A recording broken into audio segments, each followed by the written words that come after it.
आई गौरी सीतानाथ प्रेमानंदे अगवार हरि हरि बोल निताई गौरी सीतानाथ प्रेमानंदे अगवार हरि हरि बोल निताई गौरी सीतानाथ প্রেমানন্দে একবার হরি হরি বল। সমবেত ভক্তবৃন্দের চরণে আমার কোটি কোটি দণ্ডবত প্রণিপাত। শ্রীমদ্ ভাগবতের মঙ্গলাচরণে ব্যাসদেব ভাগবত শোনার অধিকার দিলেন দুজনকে, ভাবুকা আর রসিকা। নিগম কল্পতরোর গলিতং ফলং সুকমুখাদ অমৃত দ্রব সংযুতং পিবত ভাগবতং রসং। ভাগবত রস আস্বাদন করো, পান করো তোমরা। কতদিন? যতদিন মুক্তি না হচ্ছে। আলয় লয় মানে মুক্তি, আবার মুক্তির পরেও এই ভাগবত রস আস্বাদ হবে। কারা করবে? পিবত ভাগবতং রসম আলয়ং মুহু। একবার পান করলে মনে হয় বারবার পান করি। মূঢ় রসিকা ভুবি ভাবুকা। ভুবি মানে পৃথিবীতে যারা রসিক এবং যারা ভাবুক। ভাবুক কাদিকে বলে? যারা তত্ত্ব খুঁজে চান, তত্ত্ব ভাবনা করেন। যারা তত্ত্ব খোঁজেন বলেন তারাও আসুন ভাগবতের আসরে। আর যারা কৃষ্ণ প্রেমরসের সাগরে ডুবতে চান তারাও আসুন। তাহলে দুই শ্রেণীর মানুষকে নিমন্ত্রণ করলেন। দুই শ্রেণীর মানুষকে বলেন, যারা তত্ত্ব সন্ধান করবেন তারা আসুন, আর যারা রসের সন্ধান করবেন তারা আসুন, ভাবুকা আর রসিকা। তত্ত্বের উপরে রস দাঁড়িয়ে আছে। তত্ত্ব যদি না থাকতো তাহলে রস দাঁড়াতে পারত না। তত্ত্বের উপরই রস দাঁড়িয়ে থাকে। এই ভাবুকা আর রসিকা, যারা ভাবুক তারা এসে আসরে আসুন, আর যারা রসিক তারা আসুন। এই যে ভ্রমণ গীতে 10টি শ্লোক আস্বাদন করছেন, তো কত রস বলুন দেখি। এই শ্লোকগুলি যেমন আখটাকে পিষলে পরে রস বার হয়, ঠিক তেমনি প্রতিটি শ্লোক পিষলে পরে এই রস বার হয়ে যায়। এই অমৃত রস। সবাই কিন্তু এই রস আস্বাদন করতে পারেন না। গোবিন্দের এই যে লীলা রস না, সবারই আস্বাদন করবার ক্ষমতা নাই। গুরু কৃপা যার হয়েছে সেই পরে এই রস আস্বাদন করতে। রাধানী মুখনিশ্চিত 10টি শ্লোকের কি দাম! টিকাকার বলছেন সমস্ত বেদের সার, সমস্ত বেদ উপনিষদের সার। বেদ সমুদ্র মন্থন করে এই 10টি শ্লোক যেন অমৃত কুম্ভ। ঋষি 10টি কুম্ভ নিয়ে এসেছেন আমাদের সামনে, আর অমৃত রসের কুম্ভ 10টি শ্লোক।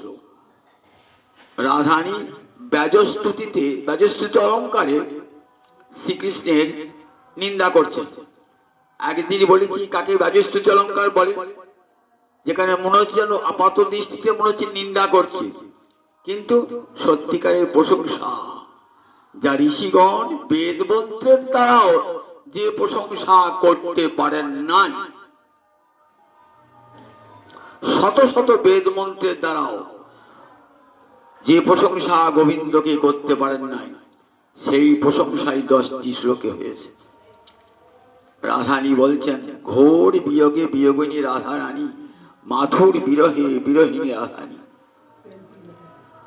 বলছেন দেখ দেখ তার দোষের কথা শুনবি। ভ্রমণকে বলছে রাধানী, ওরে ভ্রমণ, কি গুণের কথা বলছিস?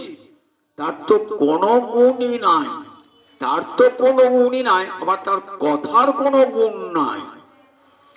যদনুচরিত লীলাকর্ণ পীযুষ বিপ্র সকৃত অদন বিধুত দ্বন্দ্ব ধর্মা বিনষ্টা।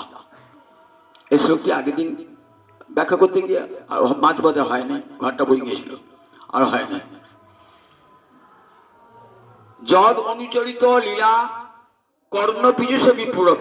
কর্ণ পীযুষ মানে কানে অমৃত, অমৃতের তরঙ্গী, কৃষ্ণের মধুর বাণী অমৃতের তরঙ্গিনী, তার স্পর্শ নাহি যে শ্রবণে, কানা করি ছিদ্র সম জানি হসে শ্রবণ, তার জন্ম হইল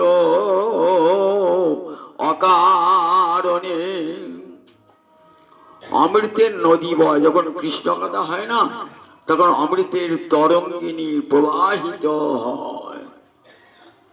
আর যারা রসিক ভাবুক তারা কি করেন, তারা এই কর্ণরন্ধ্রের দ্বারা সেই পীযুষ অমৃত পান করেন। কৃষ্ণ কথা যেন অমৃতের নদী বয়ে চলেছে, আর কর্ণপুটের দ্বারা সেই পান করেন। পিবন্তি যে কর্ণপুটই, যারা পান করেন তারা কি করেন বলে, পুনন্তিতে বিষয় বিদূষিতা স্বয়ং, তাদের হৃদয় বিষয় বিষে দূষিত হয়ে আছে। সেই কথা শোনার সঙ্গে সঙ্গে কি হয়, পুনন্তি পবিত্র হয়ে যায়। পুনন্তি মানে পবিত্র হয়ে যায়। আর আর কি বলা হয়, ব্রজন্তি তৎচরণ সরূহান্তিকা, সঙ্গে সঙ্গে সে কোথায় চলে যায়, ব্রজন্তি মানে চলে যায়, কোথায় চলে যায়, তৎচরণ সররূহ। সররূহ মানে কি, সররূহ মানে পদ্ম, সর অর্থাৎ জল, সরোবরকে, সরোবরের জলকে ভেদ করে ওঠে কি পদ্মফুল, তাই পদ্মফুল একটা কি নাম, সররূহ। তাই চরণ সররূহ মানে চরণ কোমল, ব্রজন্তি তৎচরণ সররূহান্তিকং, অন্তিক মানে নিকটে, অর্থাৎ গোবিন্দের চরণ কমলের নিকটে চলে যায়। কিরকম দারুণ কথা বলছেন দেখুন। হরি কথা যে শুনতে বসেছেন তার ফলটা কেমন হবে, কোটি কোটি যজ্ঞে তো চিত্তের ময়লা যায় না, কোটি কোটি পুণ্য কর্ম হৃদয়ের ময়লা যায় না, কোটি কোটি দান ধর্মের দ্বারাও হৃদয়ের ময়লা যায় না, কিন্তু কৃষ্ণ কথার এমন অমোঘ শক্তি যে আপনার যে হৃদয়টা বিষয় বিষ দূষিত আশয়, আশয় মানে হৃদয়, বিষয় বিষে দূষিত হয়ে আছে, বিষয় চিন্তা করে করে বিষয়টাকে বিষ বলে আছে, সেটা দূষিত হয়ে আছে। বিষ খেলে কি হয়, চিত্তটা দূষিত হয়ে যায়।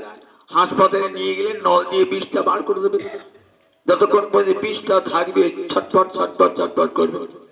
বলেন এই বিষয় বিষটা কি করে, আমার হৃদয়টাকে মলিন করে রেখে দিয়েছে, বিষয় বিদূষিতা সব বিদূষিত বিশেষ রূপে দূষিত করেছে। এই বিষ তো বার করা যায়, কিন্তু দেখুন বিষয় বিষ এমনই না, এমনই বিষয় বিষ হৃদয় থেকে যেতে চায় না, তাই বিষয় বিদূষিতা স্বয়ং কি করে, পুনন্তি ধুয়ে মুছিয়ে পরিষ্কার করে দেয়।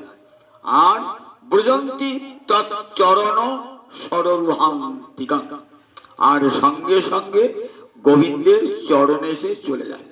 তাহলে এটা কি গোবিন্দের নিন্দা না প্রশংসা? দেখুন দিকে একবার কি বলছেন, যদনুচরিত লীলা কর্ণ পীযুষ বিপুর, বিপুর মানে কণা কণিকা, লীলা কর্ণ লীলা, তার লীলা রূপ যে অমৃত, সেই অমৃতের কণিকা যদি একবার সকৃত অদর, অদর মানে খাওয়া, একে সেবা করা অর্থাৎ আস্বাদন করা, বলছে একবার যদি কৃষ্ণ সকৃত মানে একবার, একবার যদি সে বসে বসে কৃষ্ণ কথা আস্বাদন করে, তাহলে সেই লোকটার কি ক্ষতি হয় জানিস? রাধারানী বলছেন সেই লোকটার কত বড় ক্ষতি হয়ে যায়।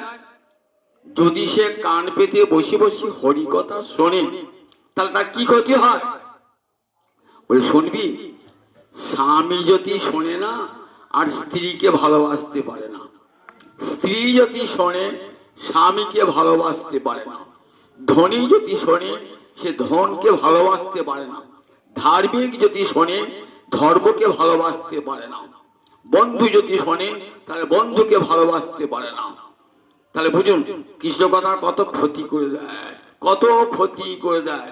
বেশ বিষয়ে বউ ছেলে নিয়ে সংসার করছিলাম, এই হরি কথা কানে ঢুকে এমন করলো আমাকে বৈরাগী দশা করে দিল, ঘর ছাড়িয়ে দিল। রাধারানী বলছেন ঘর ছাড়িয়ে দেয়, জানিস তারা কি করে? সকৃত একবার যদি বসে বসে হরি কথা শোনে, সকৃত অদন সেবা করে, কি হয় তা বলছেন দ্বন্দ্ব ধর্মা বিনষ্ট, লোকটা নষ্ট হয়ে যায়, লোকটা নষ্ট হয়ে যায় একবারে। দ্বন্দ্ব ধর্মা বিনষ্ট, তার জানিস সুখ দুঃখ কোনো জ্ঞানই থাকে না, ভালো মন্দের কোনো বিচারই থাকে না। এই জগতে, এই জগতের আশীর্বাদ অভিশাপের কোনো মূল্যই সে দেয় না। দ্বন্দ্ব ধর্ম মানে কি? কাকে দ্বন্দ্ব ধর্ম বলে?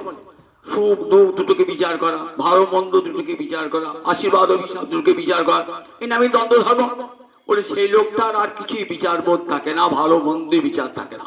দ্বন্দ্ব ধর্ম লোকটা একবারই নষ্ট হয়ে যায়। যে হরি কথা কান পেতে পেতে শুনছে না, দেখ তোর কৃষ্ণ তো কপট বটেই, আবার তার কথাটা কেমন যায়, কপটের কথাটা, সেই কপটের কথাটা যে কান পেতে শুনবে তার সংসার ধ্বংস হয়ে যাবে, তার সংসার শেষ হয়ে যাবে। কি করে জানিস? লোকটা নির্মম হয়ে যায়, নিষ্ঠুর। বাড়িতে বউ ছেলে রয়েছে, সপদি গৃহ কুটুম্ব দিন উৎসৃজ্য, তখন সে কি করে? দিন গৃহ কুটুম্ব, তার হয়তো একমাত্র সেই উপার্জন কম সংসারে, তার স্ত্রী পুত্রকে ভরণ পোষণ করবা আর কেউ নাই, লোকটা একজন আছে। তখন তার মনে থাকে না আমি যদি সংসার ছেড়ে চলে যাই তাহলে আমার ঘরে যে ছেলে বউ রইল একে খাওয়াবে কে, এ কথা মনে থাকে না, জানিস তো। গৃহ কুটুম্বম দীনম উৎসৃজ্য, ত্যাগ করে চলে যায়। কোথায় চলে যায়? ইহ এইখানে বৃন্দাবনে চলে আসে। রাধারানী বলছেন এইখানে চলে আসে সেই লোকটা, জানিস তো। সব ছেড়ে দিয়ে সংসারটাকে কাঁদিয়ে সংসারটাকে ভাসিয়ে চলে দিয়ে আসে। এমন কৃষ্ণ কথার দোষ জানিস তো। ও কথা কানে শুনলে কি হয়? সংসারের সব সুখ নষ্ট হয়ে যায়, দ্বন্দ্ব ধর্মা বিনষ্ট। আবার যে জানতাম আচ্ছা সংসারটাকে ভাসিয়ে এলে নিজের সুখ হয়েছে, নিজের সুখ হয় না। কি করে জানিস? দীনা বিহঙ্গারিব ভিক্ষুচর্যাং চরন্তি, জানিস তো। ভিখিরির মতো কি করে? ভিখিরির মতন ভিক্ষুচর্যা ব্রত অবলম্বন করে। দীনা বিহঙ্গারিব, পাখির মতো।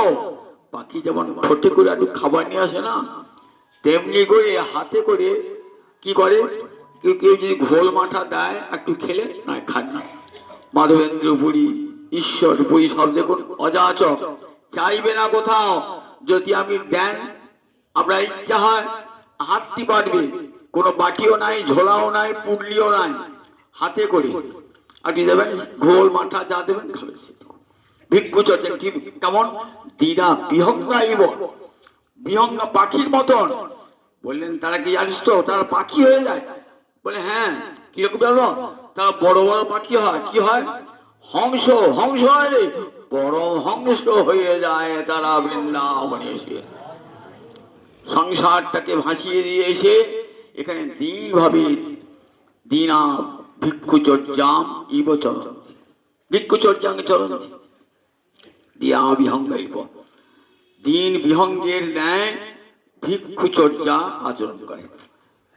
রঘুনাথ দাস গোস্বামী তার সোনার সংসার ভাসিয়ে দিয়ে চলে গেল, ভাসিয়ে দিয়ে চলে গেল। বাবা কাঁদছেন, মা কাঁদছেন, জ্যাঠামশাই কাঁদছেন, জ্যাঠাইমা কাঁদছেন, স্ত্রী কাঁদছেন। এতটুকু ভ্রুক্ষেপ না, নির্মম নিরহংকার। গীতায় পড়েছেন তো, নির্মম নিরহং। এই পথে যাত্রী হতে গেলে নির্মম হতে হয়। দেখবেন পুরুষোত্তম যোগে বলা আছে এই পথের যাত্রী কি কি গুণ হবে। একটা গুণ নির্মম নিরহংকার। মমতা থাকলে হবে না। বউয়ের প্রতি, ছেলের প্রতি, সংসার প্রতি মমতা থাকে তাহলে কিন্তু কৃষ্ণ ভজন হবে না। নির্মম হতে হবে, নির্মম হতে হবে। তাদের প্রতি সব মমতা ত্যাগ করে গোবিন্দ চরণে সব মমতা অর্পণ। গোবিন্দ আবার এমন ঠাকুর না, দেখেন না, এক একটা ছেলে থাকে না, মায়ের একটা ছেলে, সে যদি মায়ের কোলে একটু অপর একটা ছেলে চেপেছে না, টেনে তাকে নামিয়ে দেবে, তাকে একল ছেলে ছেলে বলে, টেনে নামিয়ে দেবে। দেখেন না, গোবিন্দ বলে বিষয়ে ভোগ করবে, আমাও করবি, একটা ত্যাগ করতে হবে, নইলে হবে না। বিষয় ত্যাগ কর, বউ ছেলে নিয়ে ঘর করবি, আমাকে ভালোবাসবি না, একটা ত্যাগ কর, যদি আমাকে ভালোবাসবে সব ত্যাগ করে তবে আমাকে ভালোবাস। তাই সে তখন কি হয়, নির্মম হয়ে যায়, নির্মম হয়ে যায়। কাঁদির লালা বাবু যার এত সম্পদ, এক মুহূর্তে বাসনায় আগুন দিয়ে জমিদারি মহল থেকে ফিরছেন তো বড় জমিদার, এই কাঁদি পাশে কাঁদি লালা বাবু জমিদারি মহল থেকে সন্ধ্যাবেলায় ফিরছেন। ধোবার মেয়েরা তখন সাবান পাবে কোথায়, ওই কলার বাসনা পুড়িয়ে খাট তৈরি করতো, সেই খাট তৈরি করে তাদের কাপড় কাচতো। বলছে সন্ধে হয়েছে, বেলা যে বয়ে গেল, এবার বাসনায় আগুন দে, কলার বাসনা, বড় পেটুকে কি বলে, কলা বাসনা বলে, আগুন দে। পালকি চলে আসছেন তো শুনতে পেলেন, সত্যি তো সন্ধে হলে জীবনের সন্ধ্যা হয়ে গেল, এত বয়স হয়ে গেল আর তো জীবনের বার্ধক্যে পৌঁছে গিয়েছি, বাসনায় আগুন দিতেই হবে।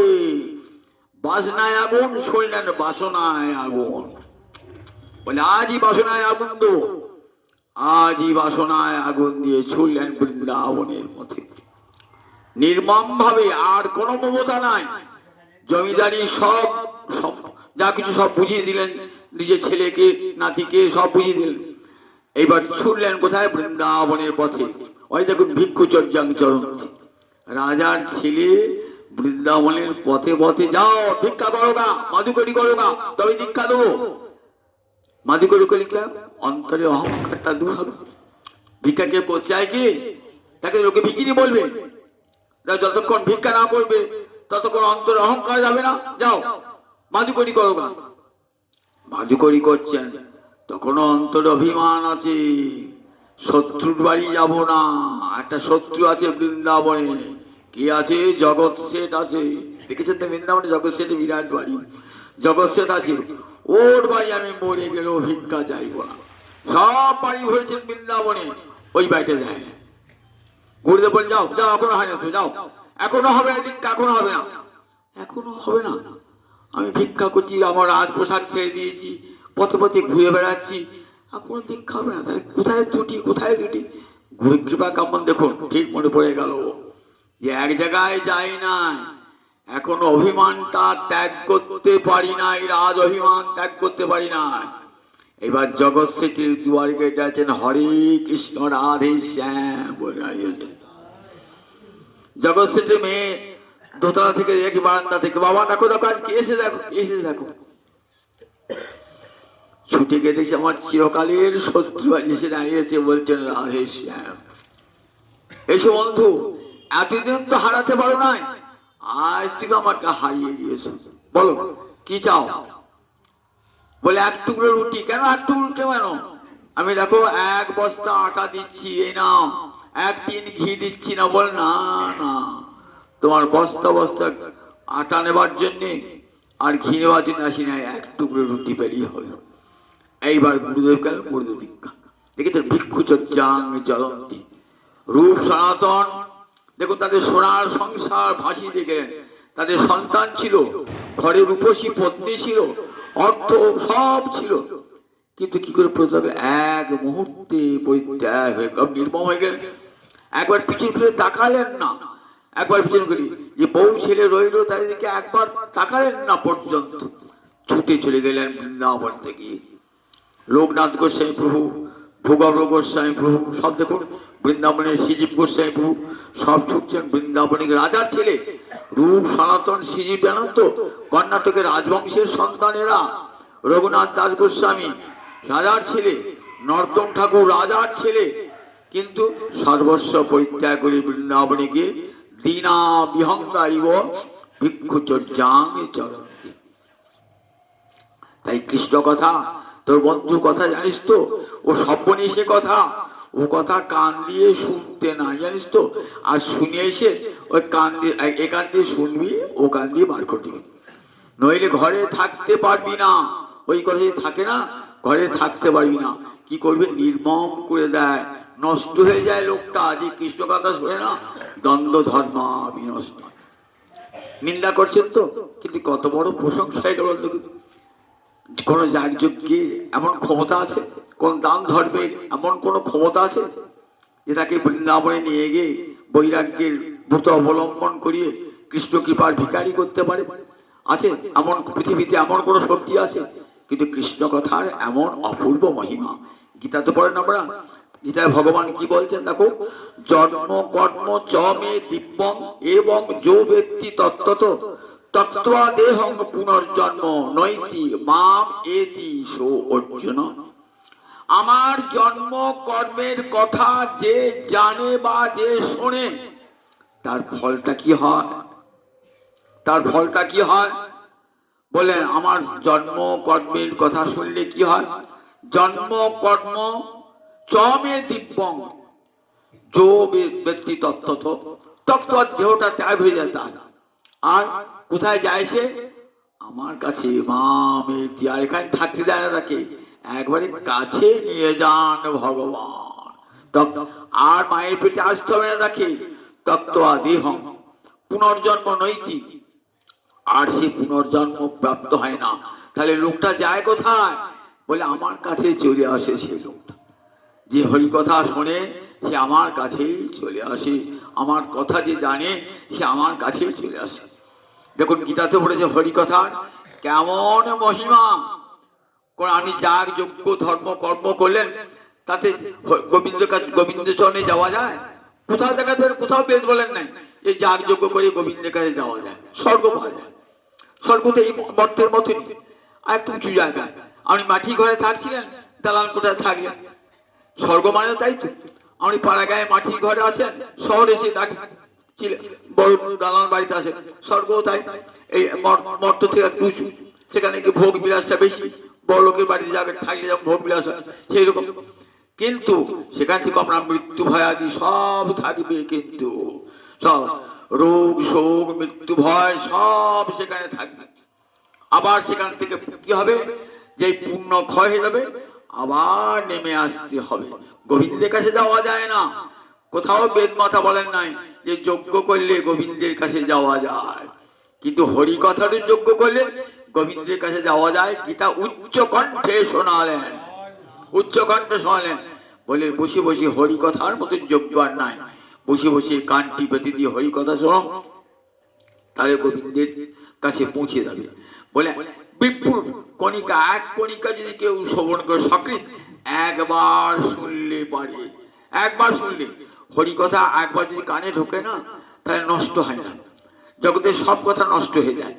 কেন নষ্ট হয়ে যাবে বলুন দেখি? জগতের সব কথা, বলেন জগতের সব কথা কত দূর পর্যন্ত যায়? এই কানে ঢুকলো তো, কানের পর কোথায় যাবে?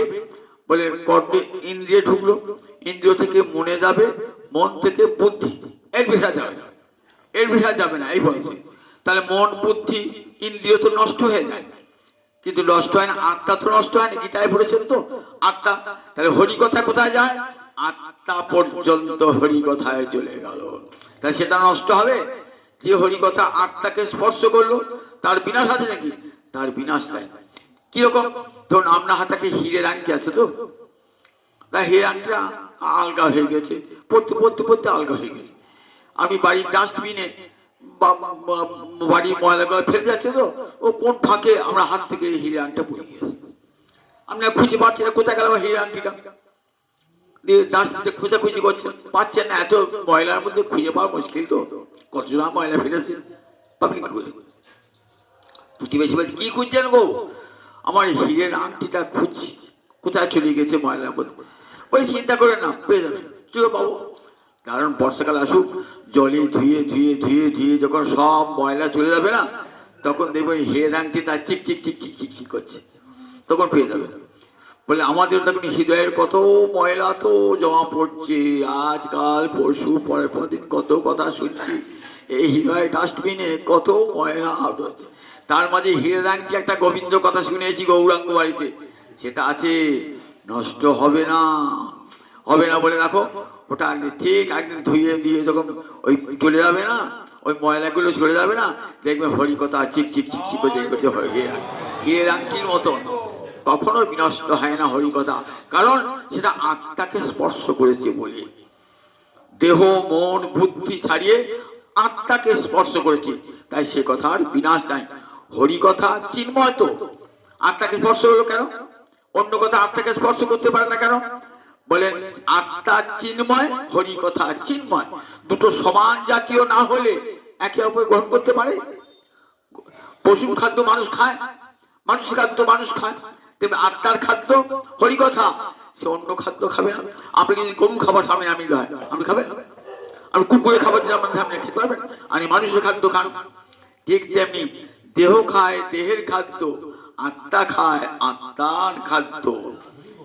মানুষের খাদ্য, আমার দেহের খাদ্য, প্রাণবায়ুর খাদ্য আত্মাকে স্পর্শ করে না। আত্মা খায় কি না হরি, হরিগুণ কীর্তন হি আত্মন ঘাস, শ্রী হরির গুণ কীর্তনই হলো আত্মার খাদ্য। আত্মা সেই খাদ্য খায়। এই হরি কথা যাচ্ছে কোথায়? বলে আত্মা তাকে আত্মসাৎ করে নিয়েছে। ক্ষুধা বেড়ে কি হয়? সঙ্গে সঙ্গে গোগ্রাসে আপনি খাবারটা উদরসাৎ করিলেন। তেমনি আত্মা চির উপবাসী, যে হরি কথা গেল না একবারে গোগ্রাসে আত্মসাৎ করিল। আত্মা থেকে গেল, আত্মার মধ্যে থেকে গেল হরি কথা। আবার ঠিক একদিন জেগে উঠবে, উপযুক্ত পরিবেশ পেলে পরে হরি কথা কোনোদিন বিনষ্ট হয় না। তাই সকৃত অদন বিদ্যুৎ দ্বন্দ্ব এক কণিকা মতো যে শোভন করেন, এক কণিকা, রাধানী বলছেন এক কণিকা। তাহলে দেখো কেমন হরিকথার কেমন প্রশংসা হলো, যে এক কথা। তাই পরশ্লোকে বলছেন দেখো, দেখবো ধন্যতা অন্য বার্তা, শোন অন্য কথা বল, আমরা অন্য কোনো কথা শুনবো না। অন্য কথা বল, যদি বলিস অন্য কথা বল। ভ্রমর বলছে যে দেবী তুমি কি দেখছি ঘুরিয়ে ফিরে কেবল সে কৃষ্ণ কথাই তো বলছে, ঘুরিয়ে ফিরে বলছে জানিস তো ওই কৃষ্ণ কথা, আমরা ওই কৃষ্ণ কথা আছে বলেই তো আমরা বেঁচে আছি, জানিস তো? কেমন দেখুন, কৃষ্ণ কথা আছে বলি তো বেঁচে আছি আমরা। কেন জানিস তো? ওই ওই জিম্ম ব্যয়িতং বয়ং ঋতং, আমরা ভেবেছিলাম জানিস তো ওই কুটিল কপটের কথাটা জানিস আমরা সত্যি বলে ভেবেছিলাম, জানিস? ওই জিম্ম ব্যয়িতং, জিম্ম মানে কুটিল, ব্যয়িতং মানে কথা, ওই কুটিলের কথাগুলোকে না আমরা ঠিক ভেবেছিলাম, কি ভেবেছিলাম? ভেবেছিলাম ঋতং মন্যমানা, ভেবেছিলাম এটা সত্যিকারের কথা বলছি। যখন বলতো রাধারানী আমি তোমাকে সবচেয়ে বেশি ভালোবাসি বলতে রাধারানীকে না, তখন কি করতেন? তখন রাধারানী ভাবতেন কৃষ্ণ কথায় সত্যিই বলছে আমাকে ভালোবাসেন। এমনি করে ব্রজগোপীগণ আমি তোমাদের ভালোবাসা ঋণ শোধ করতে পারবো না। রাসের দিনে কি হলো? রাসের দিনেতে কৃষ্ণ তো লুকিয়ে পড়েছেন, ব্রজগোপীরা সব খুঁজছেন। তখন কৃষ্ণ পাবার কি উপায়? না কৃষ্ণ পাবার একটা উপায় কৃষ্ণ কথা, এছাড়া আর কোন উপায়ে কৃষ্ণকে পাওয়া যায় না। শত শত অনুসন্ধানে কৃষ্ণ পাওয়া যাবে না, কিন্তু কৃষ্ণ কথায় কৃষ্ণ পাওয়া যায়। কৃষ্ণ কোথায় আছে? কৃষ্ণ তার কথায় আছে। তাই যেখানে কৃষ্ণ কথা সেখানে কৃষ্ণ আছে। রাধারানী বললেন দেখ খোঁজাখুঁজি করে কোনো লাভ নাই, খোঁজাখুঁজি করে কৃষ্ণ পাওয়া যাবে না। খোঁজাখুঁজি মানে জ্ঞানের পথে খোঁজাখুঁজি, জ্ঞানের পথে এটা নয় সেটা নয়, নেতি নেতি করে দেখুন বেদবাতা খুঁজছেন জ্ঞানের পথে। বলেন বিচারের দ্বারা, তর্কের দ্বারা, জ্ঞানের দ্বারা ভগবানকে পাওয়া যায় না। ভগবানকে পাওয়া যায় তার কথাতেই পাওয়া যায় ভগবানকে। তাই গোপীরা সব একসঙ্গে গোল করে বসেছেন, রাধারানীকে নেতৃপদে বরণ করে হরিকথা কীর্তন হচ্ছে, সবে হরিকথাকে। আর গোবিন্দ থাকতে পারেন? গোবিন্দ এসেছেন কেমন এলেন? পীতাম্বর ধরস্বী, মোর সাক্ষাৎ মনমথ মনমথ।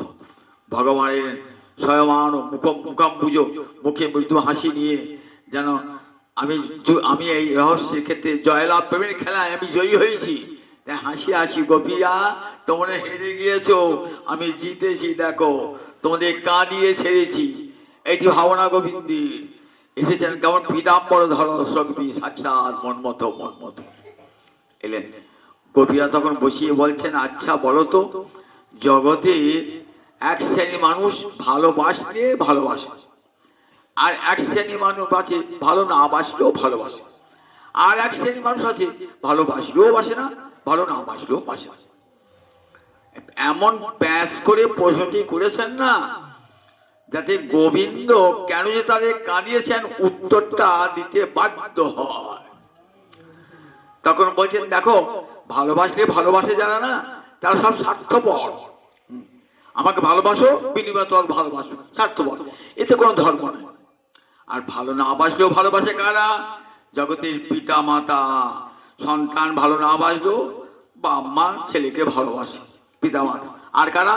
সদয় হৃদয় যারা করুণ ব্যক্তি, তারা ভালো না বাসলেও ভালোবাসে।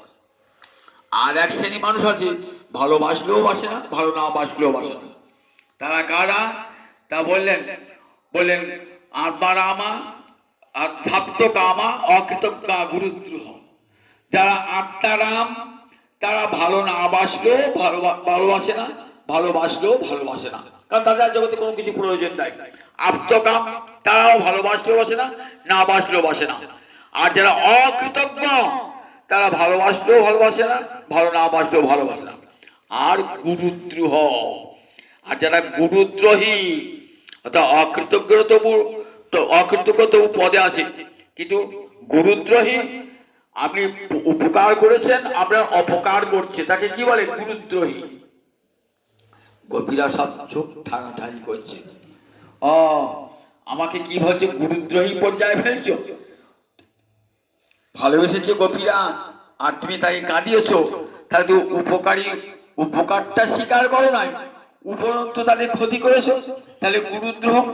বলছে, না না গো, আমাকে গুরুদ্রোহী ভেবো না, অকৃতজ্ঞ ভেবো না। দেখো, আমিও তোমাদেরকে ভালোবাসছিলাম, জানো তো, আমিও তোমাদেরকে ভজন করছিলাম। তোমার আবার ভজন আছে নাকি? ভজন তো লোকে ভগবানকে ভজন করে, সাধক ভজন করবে, তুমি আমাকে ভজন করবে। বলছে, আমার একটা ভজন আছে। তোমার ভজন আছে? এই প্রথম গীতায় শুনলাম, এই প্রথম শ্রীমদ ভাগবতে শুনলাম যে ভগবান বলছেন আমার ভজন আছে। দেখুন একবার, কেন ভাগবত এত জনপ্রিয়? ভগবান বলছেন, ভক্ত যেমন আমাকে ভজে, আমিও ভক্তকে ভজি। কেমন করে ঠাকুর তোমার ভজনটা? তা বলছে, তোমরা এখন আমার যদি কাঁদো না, নয়ন জলে বুক ভাসে, আমি লুকিয়ে লুকিয়ে দেখি কেমন করে আমাকে ভালোবাসে। আমার দেখতে ইচ্ছা হয় আমার ভক্ত আমাকে কেমন করে ভালোবাসে, ওটাই তো আমার ভজন। শোনো গোপীগণ, তোমাদের প্রেমের ঋণ আমি কোনোদিনই শোধ করতে পারবো না। ন পাওরে হং নিরবদ্ধ সংযুদান। তোমাদের নির্মল প্রেম, সে প্রতিদান দেওয়া আমার পক্ষে কোনোদিনই সম্ভব নয়। পাহাড় সমুদ্রকে জল দিচ্ছে তো, এখন সমুদ্র যদি বলে আমি পাহাড়টা একটু জল দিয়ে আসি, তাহলে কি করতে হবে বলুন দেখি? সমুদ্রকে পাহাড়ের চেয়ে উঁচু হতে হবে, তবে জল দেবে তো। তা গোবিন্দ ভাবছেন যে আহা, ব্রজগোপীগণ আমাকে ভালোবাসে, আমাকে যদি ভালোবাসতে হয় তাহলে গোপী প্রেমের ঊর্ধ্বে আমাকে উঠতে হবে। কিন্তু গীতায় বাক্যে কি আছে, ভগবান কি বলেছেন?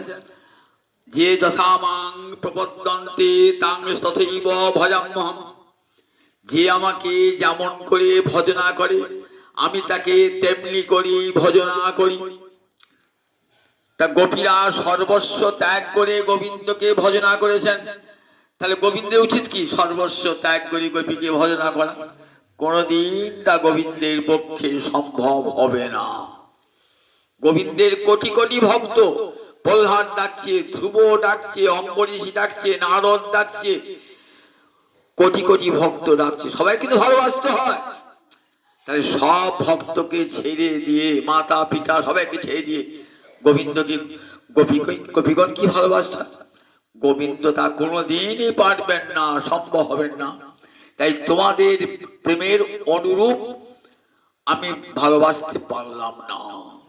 যে প্রতিজ্ঞা ভঙ্গ হইল গোপীর ভজনে, যে প্রতিজ্ঞা ভঙ্গ হইল গোপীর ভজনে, গোপীর ভজনে গোবিন্দের প্রতিজ্ঞা, গীতা তো প্রতিজ্ঞা বাক্য, যে তথা মাং প্রবদন্তে তাং সদৈব ভজমম, কিন্তু গভীর ভজনে সেই প্রতিজ্ঞা ভঙ্গ হয়ে গেল। তাই বলছে তোমাদের প্রেমের তো ঋণ শোধ করতে পারলাম না। ন পারে হং নিরবদ্ধ সংযোগ। কেমন প্রেম? নিরবদ্ধ সংযোগ, মিলন। তোমাদের সঙ্গে আমার যে মিলন, সে মিলন নির্মল। কেন? তোমাদের কিছু চাওয়া পাওয়া নাই। আত্মেন্দ্রীয় প্রতিবাঞ্ছা তারে কহে কাম, কৃষ্ণেন্দ্রীয় প্রতিবাঞ্ছা ধরে প্রেম নাম। যেখানে নিজের কিছু চাওয়া পাওয়া থাকে না, তাকে কি বলে? কাম বলে। আর কিছুই নিজের জন্য চাই না, সব কৃষ্ণের জন্য উজাড় করে দেওয়া, তার নাম প্রেম। কৃষ্ণেন্দ্রীয় প্রতিবাঞ্ছা, কাজে আমি কেমন করে তোমাদেরকে সেই প্রেমের বাঞ্ছাকে পূর্ণ করব? প্রতিদান কামকে দান করব। যিনি জল তুলসী দিলে আত্মবিক্রয় করে দেন, আর প্রেম দিলে কি করেন বলুন কি একবার? ঋণী হয়ে থাকেন, চিরকালের জন্য ঋণী হয়ে থাকলাম। যদি তোমাদের সৌশল্য দাও, তোমাদের সৌশল্যে আমার সেই প্রেমের ঋণ শোধ হবে। কি সেই সৌশল্য? যদি তোমাদের মহাভাব আমাকে দাও, সেই মহাভাব দিয়ে আমি তোমাদের প্রেমের ঋণ শোধ করব। চাইলে মহাভাব দেবেন। মহাভাব তো রাধারানীর সম্পদ, কৃষ্ণ ভজনার সম্পদ, সেটিকে রাধারানী কোনদিন দেবেন? দেন নাই রাধারানী। তাই কি করেছেন? দেবেন না রাধারানী। আমি চুরি করব। চুরি করেছেন চোর হয়ে, গোবিন্দ চৌরাগ্রগণ্য চোরের রাজা হয়ে কি করেছেন? রাধারানীর প্রেমের ভান্ডার লুট করে নবদ্বীপে গৌরাঙ্গ রূপে অবতীর্ণ হয়েছেন। রাধা প্রেমে গড়াতন, রাধা প্রেমে যদি গৌরাঙ্গ না হতো কেমন হইত, কেমন ধরিতাম রে। আমার শ্রী রাধার মহিমা রস সিন্ধু সীমা, জগতে জানাতো কে? কে জানাতো আমার রাধারানীর প্রেমের রসের সীমা? যদি গৌরহরি না আসতেন। গৌরহরি সাক্ষাৎ মূর্তিমতী রাধা প্রেম। নরসিংহ কর্ণে নরহরি সরকার ঠাকুর বলছে, দেখো প্রেমের মূর্তি দেখেছ? প্রেমের মূর্তি হয় না, হয় প্রেম তো একটা হৃদয়ের বৃত্তি, ভালোবাসা। যদি বলো মূর্তি ধারণ করো, প্রেমের মূর্তি হয় নাকি? হৃদয় একটা ভালোবাসা বৃত্তি, তাকে কোনদিন তার কত অবয়ব থাকে না। কিন্তু হ্যাঁ গো, কলিযুগে প্রেম মূর্তিমান হয়েছে। বঙ্কিমচন্দ্র বলেছেন যে কলিযুগে প্রেম মূর্তিমান, মূর্তি ধারণ করেছে। সে কে? না গৌরহরি, সাক্ষাৎ শ্রী চৈতন্য প্রেমের মূরতি। সখী কহ না গৌর কথা, আমার গৌর নাম অমিয়া ধাম, প্রীতি মূরতি দাতা। প্রীতি মূরতি, প্রীতি মানে প্রেম, মূরতি মানে মূর্তি। গৌরহরি আমার প্রেমের মূরতি। প্রেম কেউ চোখে দেখেন নাই, দেখুন কলিকালে প্রেম মূর্তি ধারণ করে গৌরাঙ্গ রূপে আবির্ভূত হয়েছেন। যে গৌরহরিকে দর্শন করি, যে গৌরাঙ্গের নামে লয়, তার হয় প্রেমোদয়, তারে মুই যাই বলিহারি। আগে দিনে নর্তম কথা বললাম তো, সেই নর্তম কি বলছেন দেখুন, যে গৌরাঙ্গের নামে লয়, তার হয় প্রেমোদয়, তারে মুই যাই বলিহারি। দর্শন করতে হবে না, আমরা দর্শন করি নাই। বলছে একবার গৌরহরির নামটি করো, তাহলে দেখুন প্রেমে উন্মাত্ত হয়ে যাবে। কারণ প্রেমের মূরতি, যে গৌরাঙ্গের নাম হয় তারও হয় প্রেমোদয়। বাহু তুলি কৃষ্ণ বলি ঊর্ধ্বপানে যায়, করিয়া কল্মসনাশ প্রেমেতে ভাষায়, প্রেমেতে ভাসিয়ে দেন গৌরহরি। তার প্রমাণ ঝাড়িখণ্ডের পথে সিংহ ব্যাঘ্র কেমন প্রেমে মাতোয়ারা হয়েছে। দেখো প্রেমের মূরতি তো, প্রেমের মূরতি আমরা দেখলাম গৌরাঙ্গ হরি। রাধারানীর সেই প্রেমের ঋণ শোধ করবার জন্য এখানে কবিরা বলছেন, একদিন বলেছিলেন তোমাদের প্রেমের ঋণ শোধ করতে পারলাম না।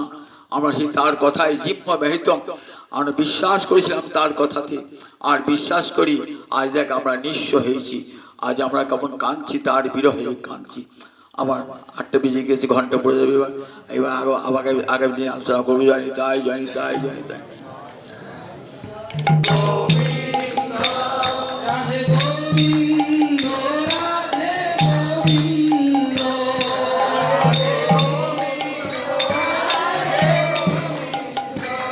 জয় জয় রাধে কৃষ্ণ গোবিন্দ জয় জয় রাধে